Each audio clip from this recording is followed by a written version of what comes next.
Good morning from জোয়াই। কাল রাতে জোয়াইতে পৌঁছেছি, টাইম হচ্ছে এখন 8টা। যাব কুপলি রিভার দেখতে। এই রাস্তাটা দিয়ে সারা রাত গাড়ি চলে। এখন চলে এসেছি কুপলি রিভারের কাছে। আমরা যাচ্ছি ব্রেকফাস্ট করতে ওইখানে।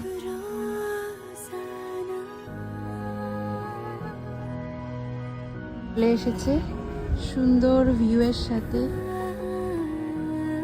আমরা এখন যাচ্ছি রিভারের কাছে। Blue colour.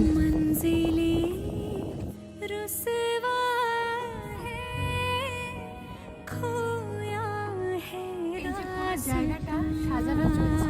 এই মাসের 19 আর 20 তারিখে একটা ফেস্টিভ্যাল আছে। লাইটস লাগানো হয়েছে, এই স্টারটাও জ্বলবে, গাছগুলোতেও লাগানো। যখন জ্বলবে না, একটা দারুণ একটা ভাইব তৈরি।